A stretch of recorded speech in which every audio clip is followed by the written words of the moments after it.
Gracias por su tiempo, sobre todo gracias por su paciencia.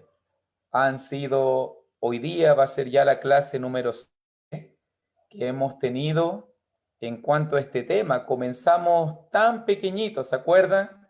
Hablando de la tricotomía del hombre. Pasamos de hablar de la vida, de la composición de la vida, hablamos de la composición y naturaleza de Dios, hemos hablado de la muerte e incluso comenzamos a hablar del tema del Hades, del lugar de los muertos. Hoy día vamos a hacer un estudio.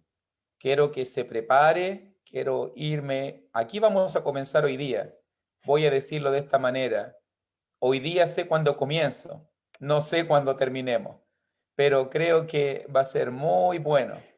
Va a ser muy bueno porque vamos a estudiar. Note que en mi análisis,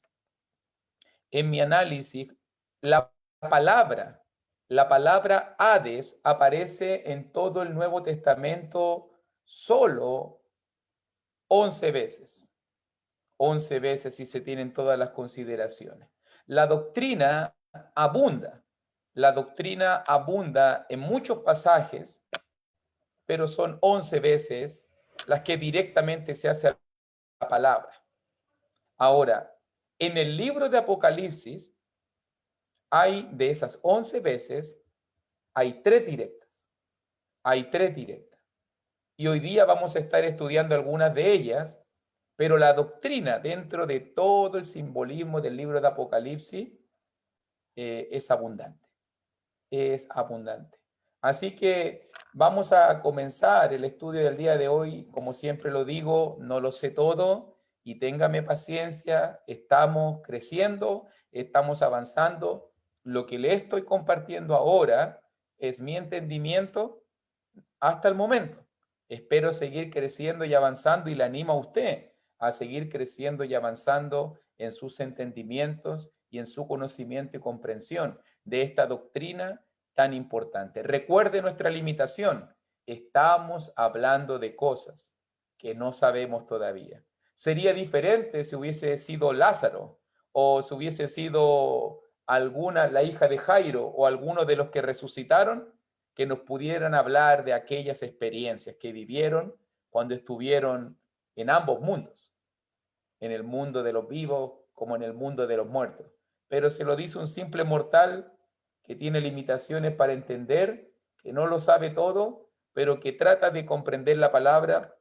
Y hoy día vamos a estar trabajando en el libro de Apocalipsis. Fíjese que algunas consideraciones, como siempre me gusta presentarlo, hoy vamos a estar analizando algunos pasajes en Apocalipsis respecto a la doctrina del Hades o el reino de los muertos. Y aclararemos algunas dudas en cuanto a este interesante tema. Creo que ha sido un interesante tema. He recibido llamados, hoy día fue el día de los llamados, otro día era día de las preguntas. He recibido llamados y creo que se ha generado un sincero interés por querer saber mucho más. Y eso es lo ideal, que quede con hambre para seguir aprendiendo, para seguir estudiando. Vamos a hacer también un pequeño resumen para ponernos en contexto en cuanto a nuestro tema. Para aquellos que se están integrando, que nos están viendo por primera vez, ¿qué es el Hades? Bueno, literalmente el Hades significa lo invisible y se refiere al lugar de espera donde van todos los espíritus de las personas, los seres interior que han muerto. Allí van a estar aguardando el juicio final y debe entenderse esta palabra como el lugar de los muertos o el reino de los muertos. Recuerden, ¿se acuerda la promesa de Pedro? Mateo 16, 18, que ni las puertas del Hades, ahí también Jesús menciona al Hades, prevalecerán contra la iglesia. O sea, el reino de la muerte no puede prevalecer. Para que usted vea los usos que tiene, no solo en el rico y Lázaro, no solo en Hechos 2:27, cuando Jesús, su alma no fue dejada, o allí en esa referencia, como lo que vamos a ver ahora. Y recuérdese también que la palabra en el Antiguo Testamento usada para el lugar de los muertos es Seol. Seol. ¿Ok? Eso lo vimos en la clase pasada. Así que si necesita esa clase para repasar, me la puede pedir. Después le puedo enviar una copia de esa clase. Otra cosa también importante, que también es la imagen que siempre estamos volviendo. Recuérdese que hasta el momento hemos desarrollado 2 de las 3 esferas. La vida, el mundo, el lugar donde está ahí la vida, cuerpo, alma y espíritu. Después de eso viene la muerte, la separación, y después de eso el Seol o el Hades, el lugar de los muertos. Recuerde que dijimos que hay un paraíso, un lugar de consuelo, la gran cima, el abismo, y el lugar de tormento o el tártaro, donde están las almas de aquellos que no han hecho la voluntad de Dios, por si acaso. Eso es lo que estamos estableciendo y desarrollando, hasta después llegar al día del juicio final, donde va a ser la completa separación en el cielo nuevo y la tierra nueva, y en el lago de fuego o infierno o muerte segunda. Pero la pregunta que quedamos ayer, y esto es lo interesante del tema, recuerde que estuvimos estudiando Lucas capítulo 16 y Lucas capítulo 16 se desarrolló antes de la muerte de Cristo, antes del nuevo pacto. Entonces nos preguntamos, ¿habrá cambiado el Hades después de la cruz de Cristo? Eso preguntaba Andreita, por ejemplo. ¿Habrá cambiado el Hades? ¿Habrá habido algún cambio en el Nuevo Testamento? Recuerde que el Hades, en el contexto de Lucas 16, a Moisés y a los profetas tienen, óigalo. Y Abraham envió a leer la palabra y que sus hermanos escaparan de ese lugar leyendo, oyendo la palabra antiguo testamentaria. Pero después de que Cristo vino a este mundo, después de que Cristo murió, fue sepultado y resucitó, ¿habrá cambiado el Hades? Y miren, vamos a estar mirando. ¿Qué mejor libro que Apocalipsis? Hermanito, recuerde, el libro de Apocalipsis es un libro simbólico, es un libro figurativo. No entiende imágenes como literales. El lenguaje figurado y tenemos que interpretarlo, entenderlo de una manera figurada. Así que no se quede tanto en los detalles, aunque si tiene duda después del libro de Apocalipsis, eso es un estudio superior. Un hermano me dijo, hermano, me está costando entenderlo, esto no es básico. Claro que sí, nos estamos metiendo en aguas profundas. Y necesitamos concentración, dedicación, respeto a la palabra, porque nos estamos metiendo en temas profundos que nos cuestan entender. A mí me ha costado mucho entenderlo. Quiero tratar de hacerlo de la manera más simple, más fácil, más básica. Pero hay que entender que vamos a meternos en aguas profundas. En el libro de Apocalipsis, último libro de la Biblia, la revelación final. Recuerde que eso significa Apocalipsis, revelación, algo que estaba oculto, pero que ahora queda al descubierto.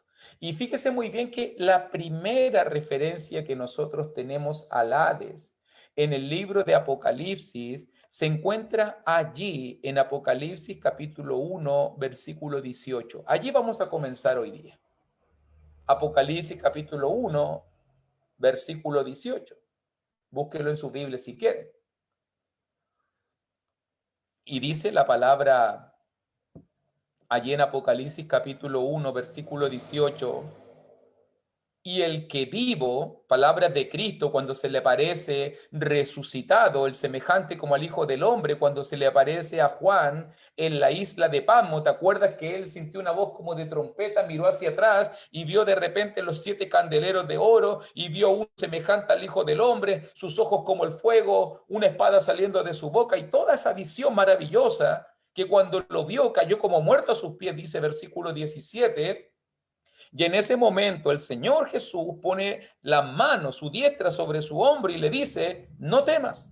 Allí comienza nuestro pasaje 17, primero y el último, y el que vivo y estuve muerto. Mas he aquí que vivo por los siglos de los siglos.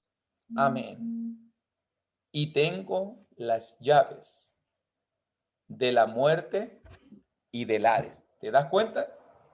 Las llaves en el entendimiento bíblico, simbólico, indican poder, ya que el que tiene las llaves es el que abre y el que cierra la puerta. Note lo que está diciendo este pasaje. Jesús tiene poder. Jesús conquistó la muerte. Jesús tiene poder sobre la muerte y el Hades. Se lo digo indiscretamente. Cuando Jesús estuvo muerto, en esos 3 días que estuvo en el lugar de los muertos, en esos 3 días que estuvo bajo la sombra de la muerte, Jesús no estuvo inactivo. Jesús hizo varias cosas. Y una de ellas, ¿se acuerda quién tenía el reino de la muerte? ¿Se acuerda o no se acuerda? Lo predicamos mucho, Hebreos capítulo 2, ¿cierto? Me acuerdo yo siempre que se cita en Hebreos capítulo 2, sobre todo versículo 14 y versículo 15 de Hebreos 2, si quieres buscarlo, si quieres anotarlo para repasar después, pero dice allí, Hebreos capítulo 2, versículo 14 y 15, así que por cuanto los hijos participaron de carne y sangre, él también participó de lo mismo para destruir por medio de la muerte al que tenía el imperio de la muerte. Esto es al diablo, y librar a todos los que por el temor de la muerte estaban durante toda la vida sujetos a servidumbre. Cristo en su muerte triunfó sobre el que tenía el imperio. Cristo vino de frente del diablo y le quitó las llaves. Querían mandar sobre eso, toma, ahora yo mando. Ahora yo mando. Ahora yo tengo control. Ven para acá, diablo y Satanás, pásame las llaves. Ahora yo mando. Y se presenta en el libro de Apocalipsis como el que tiene. ¿Se acuerda que el Hades se presentaba como algo opositor a Dios y a la iglesia? Que ni las puertas del Hades iban a prevalecer contra ella. Y se mostraba como que el Hades era un poder opositor a la iglesia. Y en Apocalipsis, el que ahora es dueño y señor, el que tiene la llave, el que abre y cierra, dirían por ahí algunos, el mero mero, el que manda, el patrón, el dueño, es Jesús. ¿Te das cuenta? ¿Quién está en control de la muerte? ¿Quién es el que está en control porque venció la muerte con poder y resucitó? ¿Quién tiene el poder sobre el Hades? Y tengo las llaves. Ahí está tu Cristo, el que está en control absoluto del Hades. Ahora está en control absoluto. Y cuando hablo de control absoluto, estoy diciendo que Él tiene potestad. Estoy diciendo que Él conquistó, que ahora ya la muerte no es un poder opositor, que ahora ya el Hades no es un ogro que nos amarga, que nos cuarta, ve que la gente hoy día le tiene miedo a la muerte, pero un cristiano que ha entendido que Cristo vive y reina y que venció la muerte, no puede tenerle miedo ni al Hades ni a la muerte, porque en Cristo vencimos. Somos más que vencedores. En ese aspecto estamos diciendo que ahora en Cristo tenemos la victoria. Y Él se presenta como el que venció y tiene las llaves.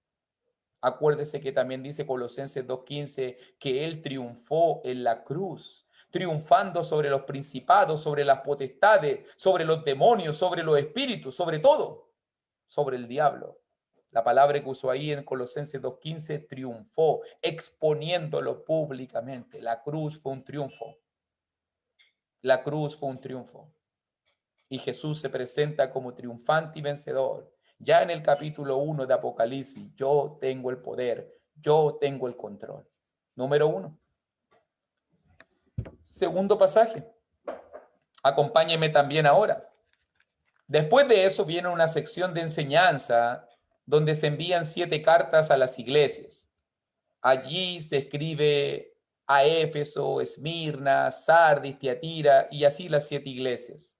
Después de eso, pasaje que ya hemos estudiado, Juan nos traslada al trono, nos traslada al trono de Dios y se presenta la adoración celestial y pone las cosas en el contexto correcto de cómo hoy en día es el mundo realmente mirado desde la óptica de Dios. Él en el trono y todos se postran ante él, 4 seres vivientes, los 24 ancianos, los millones y millones de ángeles. Él está en el centro y él tiene control. Y en ese momento, en la visión del capítulo 5, un cordero como inmolado toma el libro porque él es digno y desata sus 7 sellos. Los 7 sellos. Estoy mostrándole una pequeña cronología solamente para que entienda el hilo conductor. Cuando llegamos al capítulo 6, versículo 8, vamos a hablar del cuarto sello. El primer sello, el caballo blanco, el caballo de la conquista, el caballo de la codicia, el caballo del jinete parto, que era una imagen de un enemigo, de un opositor. Después de eso, segundo sello, el caballo rojo, vermelho, que era la guerra y la conquista, tiene que ver con el imperialismo, tiene que ver con el pisotear a otro, el que mostraba el caballo rojo. Después de eso viene el caballo negro. ¿Qué viene después de la codicia y la ambición? La guerra, el dañar a otro, el aplastar a otro. ¿Y qué viene después de la guerra?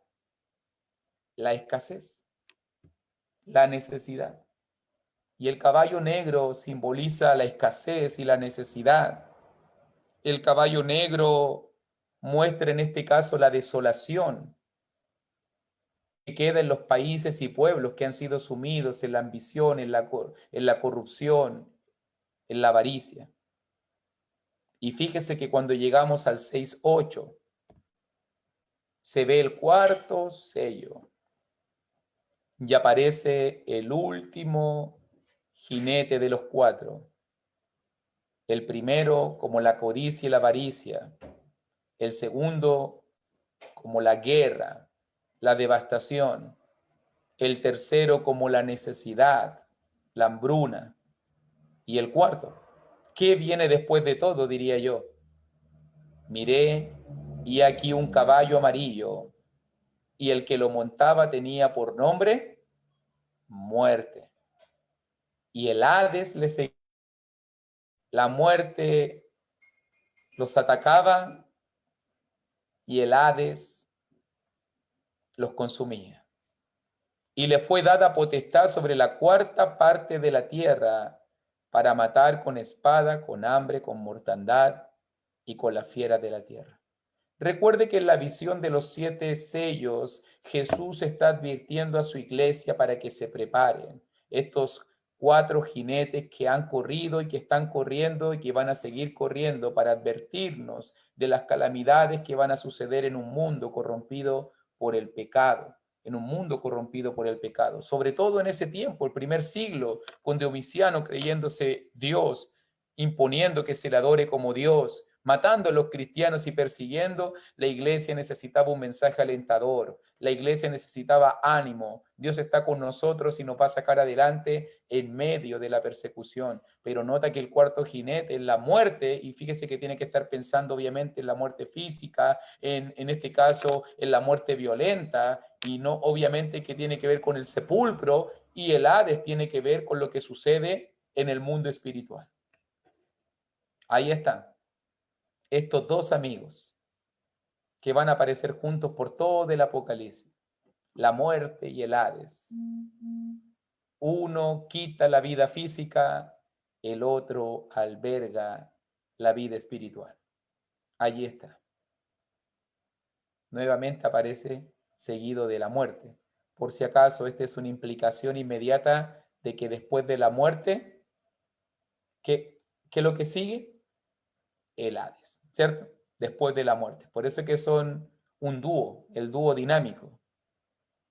La muerte y después el Hades le sigue.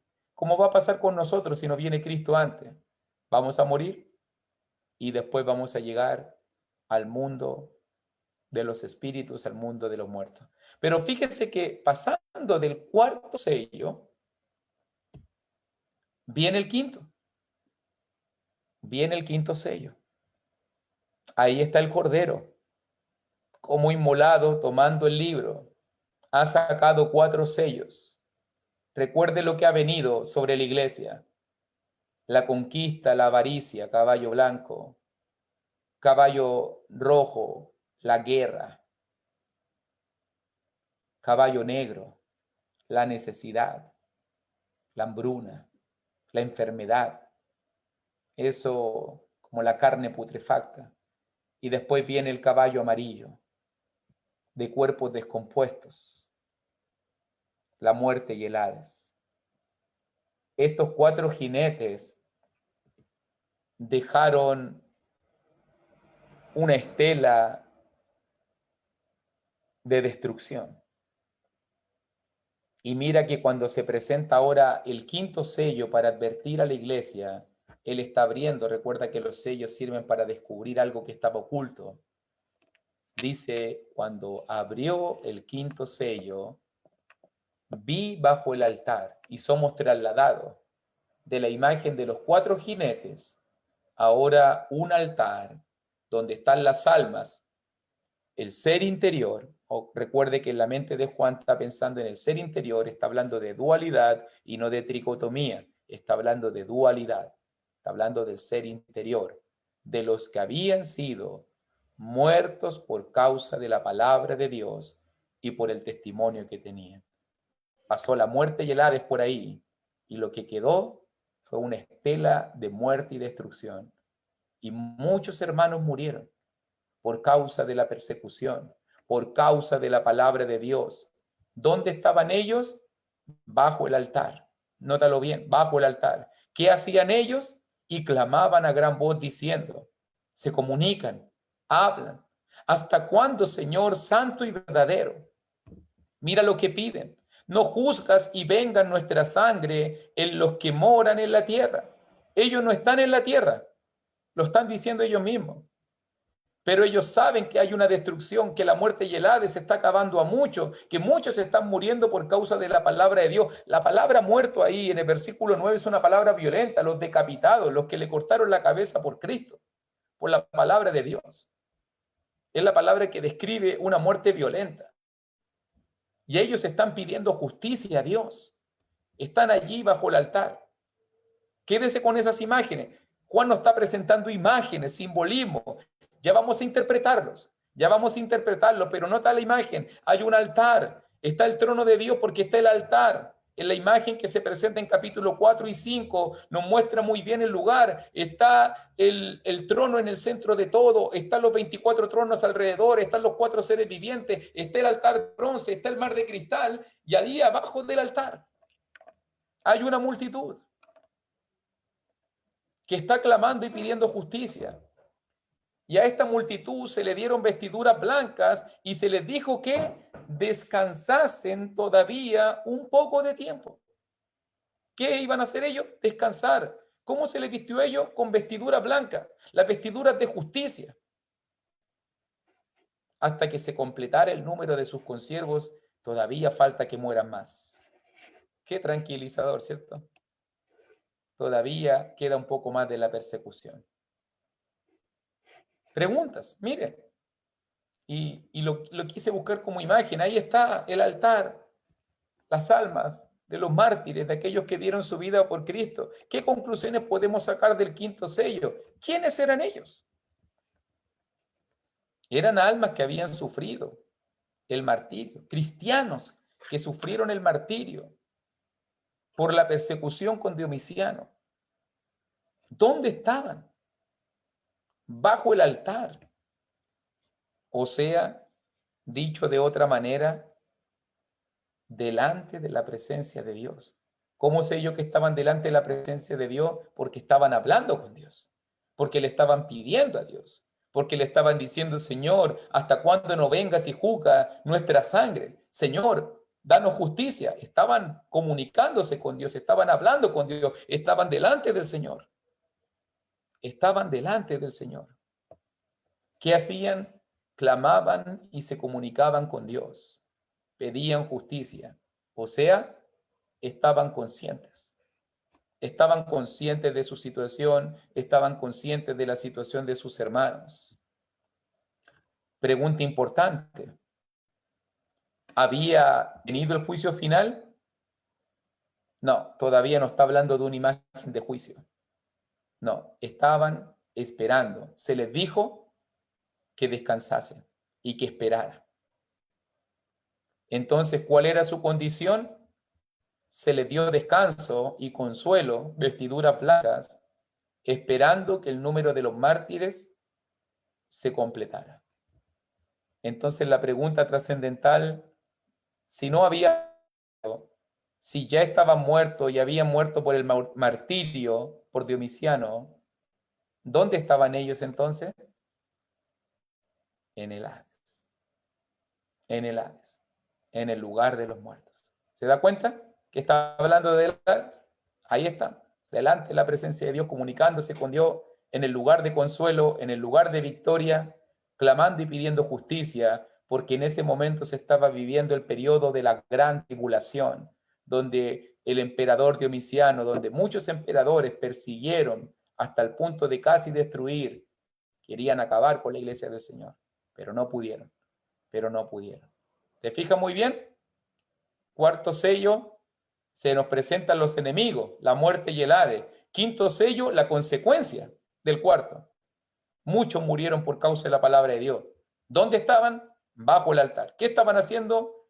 Recibiendo el consuelo y pidiendo justicia. ¿Cuál era el lugar específico? El Hades. Implícitamente entendemos que estaban en el Hades, clamando y buscando justicia. Mire ahora, otro pasaje. Ahora nos trasladamos a Apocalipsis 7. Del quinto sello viene el sexto sello, que habla principalmente del juicio hacia Roma.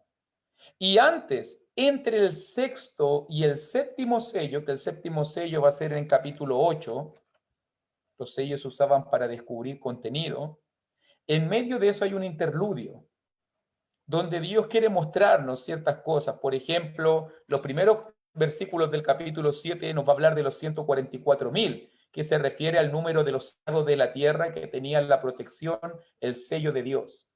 En su frente tenían el sello de Dios. Por si acaso es un número simbólico, no como se entiende como algo literal como los testigos de Jehová. Es un número simbólico. Por si acaso 12 por 12, 12 el número de los apóstoles por el pueblo de Dios, las 12 tribus, 12 por 12 es 144 y 144 por 1000, 144.000.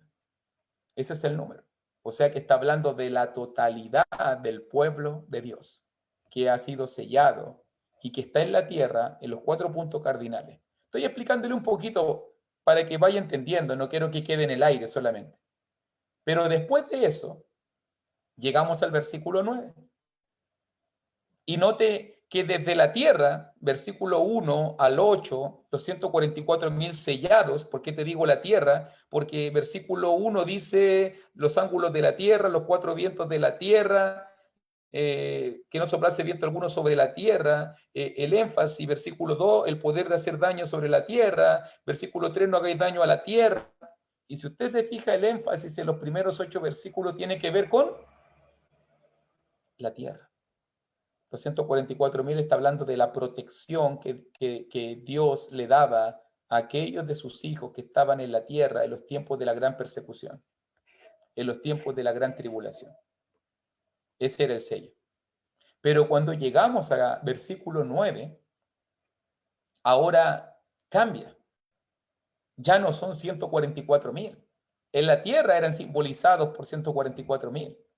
Ahora en el 7:9 va a decirnos, después de esto miré, y aquí una gran multitud, la cual nadie podía contar. Ya no está hablando solo de los 144.000, mire, la cual nadie podía contar, de todas naciones y tribus. No está hablando de los 144.000, porque los 144.000, si tú lo estudias, eran de las 12 tribus de Israel. Y una forma simbólica de hablar del pueblo de Dios. Ahora son de todas las naciones, tribus y pueblos y lenguas. ¿Y dónde estaban? Que estaban, ya no en la tierra, esta gran multitud, o sea que la multitud del 7.1 al 8 es diferente a la multitud del 7.9 al 17. Esa multitud estaba en la tierra y tenía un sello en su frente. Ahora esta multitud que nadie puede contar está delante del trono y en la presencia del Cordero. Fíjate qué clarito lo dice. Hay una multitud delante, en la presencia del Cordero. ¿Cómo estaban vestidos? ¿Cómo quedaron después del quinto sello? Vestidos de ropa blanca. Ahí está la multitud de la ropa blanca. Y ahora nos muestran también con palmas en las manos. ¿Y qué hacen ellos? Clamaban a gran voz diciendo: la salvación pertenece a nuestro Dios, que está sentado en el trono, y al Cordero. Cantan y alaban a la salvación de Dios. Y todos los ángeles que estaban en pie alrededor del trono. Seguimos en la imagen de Apocalipsis 4, la imagen del trono. Ahí está, capítulo 4, 5, 6, 7, están pasando delante del trono en secuencias. Los sellos, todo va pasando, pero todo está sucediendo ahí, en la adoración celestial. Y de los ancianos y de los 4 seres vivientes, y se postraron sobre sus rostros. ¿Dónde? Delante del trono. Y adoraron a Dios. ¿Qué estaban haciendo la gran multitud? Adorando a Dios, adorando al Señor, cantando a su salvación, diciendo amén, la bendición y la gloria y la sabiduría y la acción de gracias y la honra y el poder y la fortaleza sean a nuestro Dios por los siglos de los siglos. Amén. Entonces uno de los ancianos habló, de los 24 ancianos, recuerda. Estos que están vestidos de ropa blanca, y aquí nos ayudan a entender. Pregunta el anciano, ¿quiénes son? ¿Y de dónde han venido? ¿Quién es esta multitud? Y Juan le responde, yo le dije, Señor, tú lo sabes. Y él me dijo, estos son, verso 14, importante ahí, un tema de un tiempo verbal, estos son los que han salido de la gran tribulación. Por si acaso, han salido, es un presente perfecto. Pero si tú te fijas bien, estuve analizando en varias versiones y la versión más natural es no presente perfecto, sino presente simple. Es una cuestión que alguien dice, bueno, sí, no es tan interesante ni tan importante, pero lo que está diciendo es que no solamente la tribulación había, sino que todavía tenía que continuar. Todavía tenía que continuar. Esa es la idea del pasaje. Han salido y seguirán saliendo, en algunas versiones, han salido y seguirán saliendo de la gran tribulación. O sea, todavía tienen que morir más cristianos. Claro, en el tiempo de que se escribió el Apocalipsis fue en el año 100, y por lo menos se dice que hubo persecución hasta el año 300, 313, 325. Hubo persecución contra los cristianos hasta que se convirtió el emperador. Y han lavado su ropa, dice también 7:14, y las han emblanquecido en la sangre del Cordero. Nota qué interesante que la sangre de Cristo es la que lava, limpia y emblanquece. Por esto, ¿están dónde? Delante del trono de Dios. Y le sirven día y noche en su templo. Y el que está sentado sobre el trono extenderá su tabernáculo sobre ellos. Ya no tendrán hambre ni sed, ni el sol caerá más sobre ellos, ni calor alguno, porque el Cordero que está en medio del trono los pastoreará. Mire, qué linda imagen. De verdad que me estremece pensar que la multitud que está en presencia de Dios está siendo pastoreada por el Cordero en este mismo momento y que está siendo protegida por el que está en el trono y lo guiará a fuentes de aguas de vida y Dios enjugará toda lágrima de los ojos de ellos. ¿Cierto? Vamos a hacernos la pregunta importante de esta visión. Debe ser bonito, ¿no? Imagínense esa adoración celestial. Todos cantan a la salvación. Todos cantan, esa multitud compuesta de todas las naciones, tribus, pueblos y lenguas. Allí está el Cordero, ahí está el sentado en el trono, allí está enjugando, todos cantan. Las palmas tienen que ver con la alegría, con el jolgorio, tienen que ver con el gozo, con la felicidad. Ellos son los justos, los que salieron de la tribulación, aquellos que se les dijo que esperasen, que estaban vestidos de ropa blanca. Y todos cantan a la salvación de nuestro Dios. ¿Quiénes eran ellos? Los de Apocalipsis 7, los que estaban saliendo de la gran tribulación. ¿Dónde estaban ellos? Si tú lo viste bien en el pasaje, estaban delante del trono, en la presencia del Cordero. ¿Qué hacían ellos? El otro día me preguntaba, ¿qué hace la gente hoy día? ¿Qué hacían ellos? Alababan al Señor por la salvación en Cristo. Adoraban todos los que estaban delante del Señor con gozo y alegría. Con gozo y alegría. Pregunta importante. ¿Había venido el juicio final? ¿Todavía? No, no hay juicio todavía. Así que esta imagen del capítulo 7 nos está hablando del cielo, por si acaso. Recuerde que en la cronología de Apocalipsis, el cielo va a venir recién en el capítulo 21. Entonces no puede estar refiriéndose a la salvación. No, todavía no ha venido la salvación. Estaban esperando.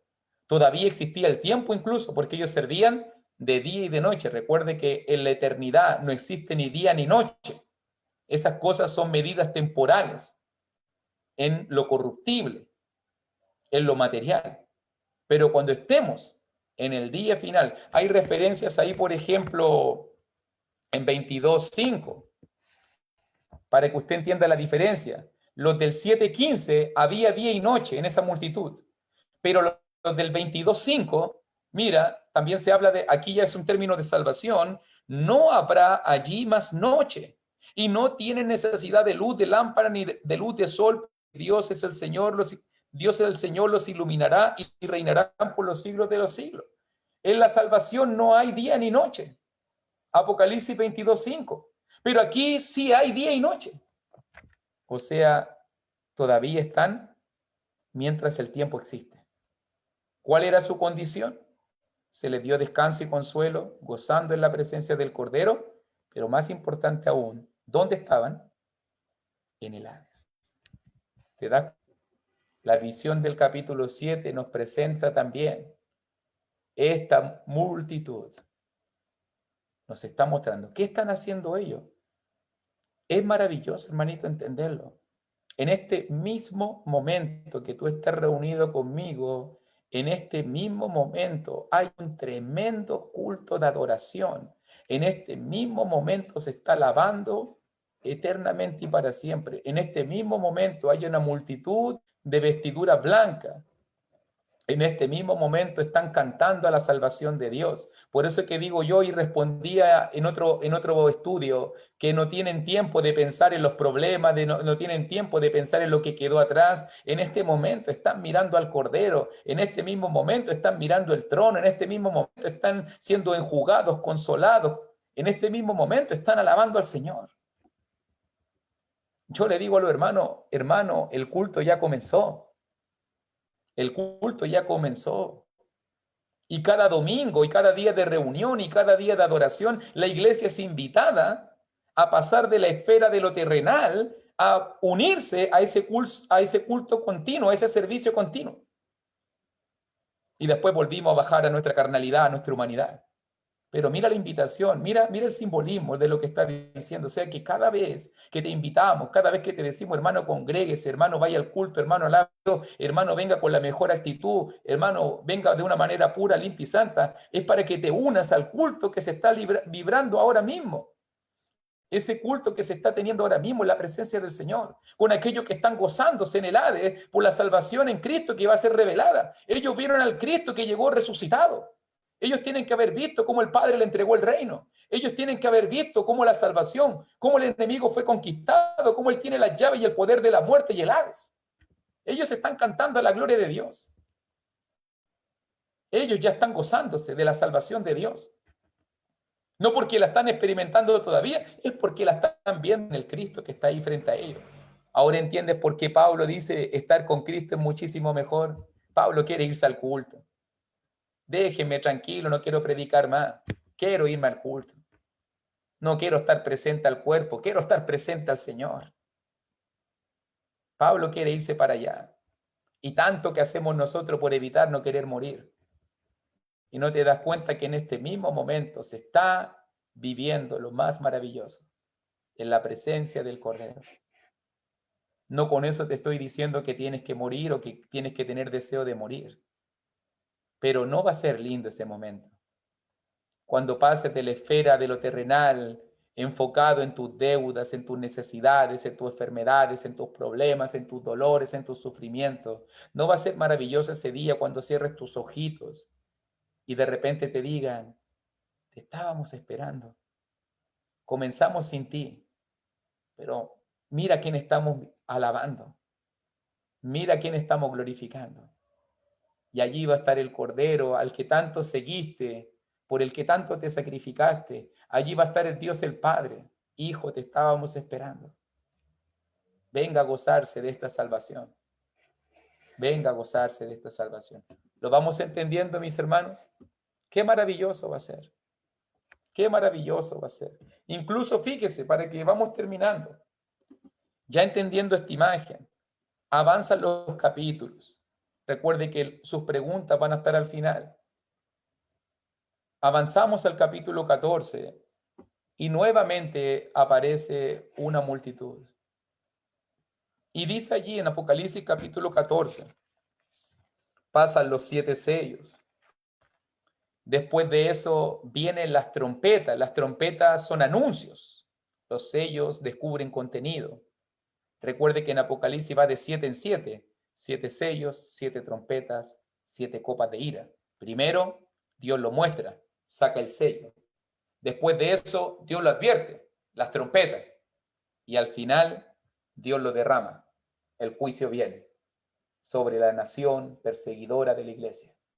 Eso es lo que simboliza 7 sellos, 7 trompetas, 7 copas. Ya estamos en los tiempos, en el capítulo 14 de las trompetas. Ya estamos en el tiempo de las trompetas. Y mire muy bien que en el capítulo 14 nuevamente se habla de esta multitud, pero nota ahora el enfoque porque dice, después miré, Apocalipsis capítulo 14, versículo 1 al 5, después miré y aquí el Cordero estaba en pie sobre el monte de Sión, ya está presente el Cordero, y con él 144,000, nótelo bien el simbolismo, nuevamente vuelve a repetirse ese número, que tenían el nombre de él y el de su padre escrito en la frente. Y oí una voz del cielo, como estruendo de muchas aguas, y como sonido de un gran trueno, y la voz que oí era como arpistas que tocaban sus arpas. Versículo 3. Y cantaban un cántico nuevo. ¿Dónde? Delante del trono. Esta multitud también está delante del trono y delante de los 4 seres vivientes y de los ancianos, y nadie podía aprender el cántico sino aquellos 144,000 que fueron redimidos de entre los de la tierra, que ya habían sido libertados, es decir, comprados. Estos son los que no se contaminaron con mujeres, pues son vírgenes. Estos son los que siguen al Cordero por donde quiera que va. Estos fueron redimidos de entre los hombres como primicias para Dios y para el Cordero. Y en sus bocas no fue hallada mentira, pues son sin mancha delante del trono de Dios. Y ahora la imagen nos traslada. Y estos 144,000 que habían sido sellados sobre la tierra, ahora se nos presenta una visión y ahora ellos están, ¿dónde?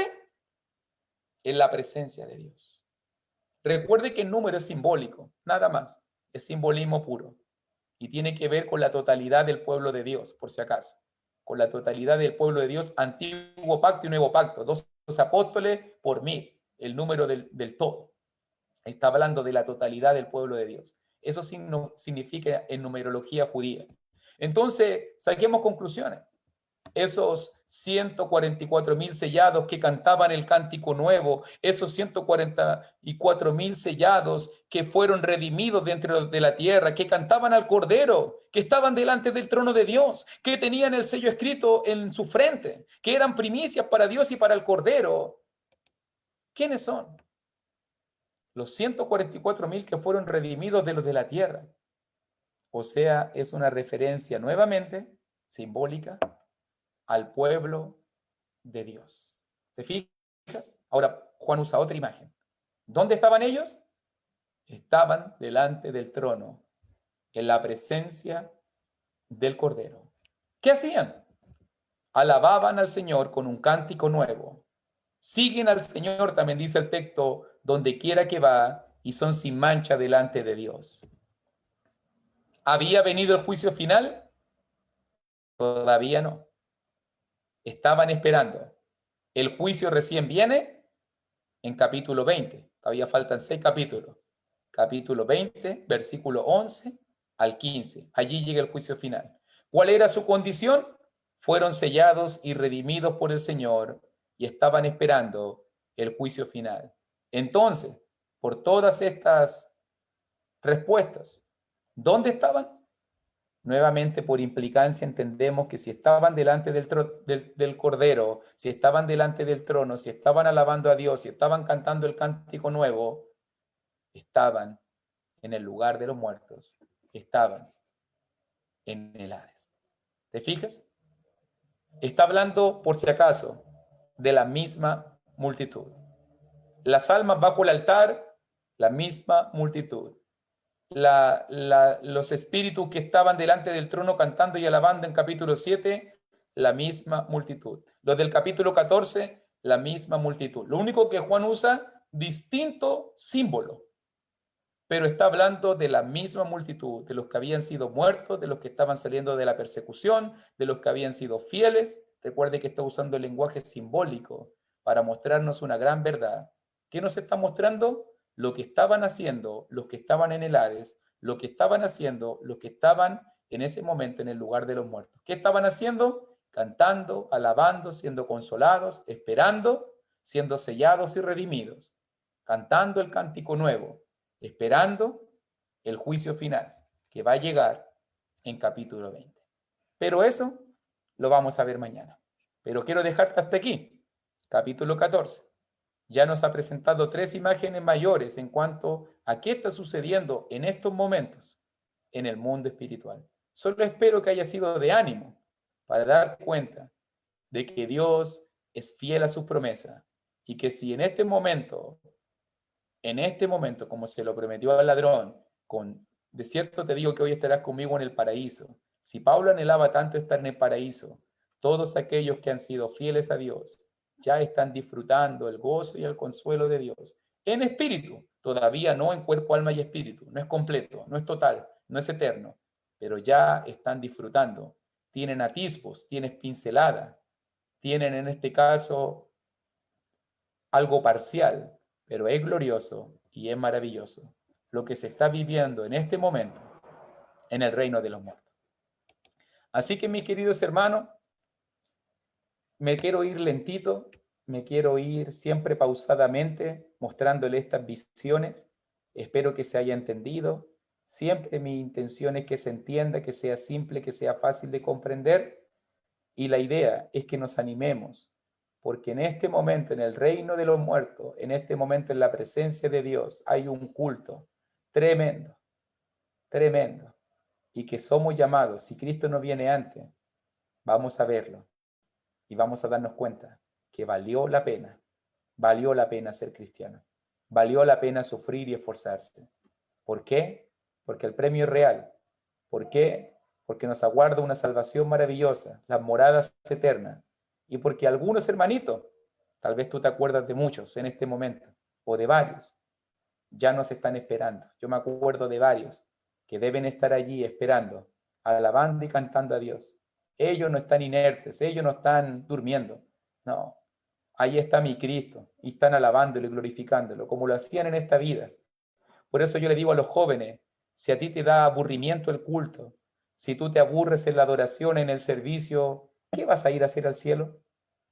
Si a usted no le gusta la alabanza, si a usted no le gusta orar, si a usted no le gusta adorar y servir, ¿para qué quiere ir al cielo? En esta tierra tienes que acostumbrarte a hacer esas cosas.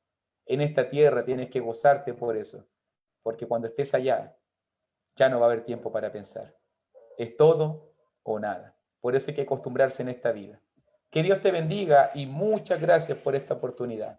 Pregunta, vamos a orar, ¿cierto, mi hermano Johnny?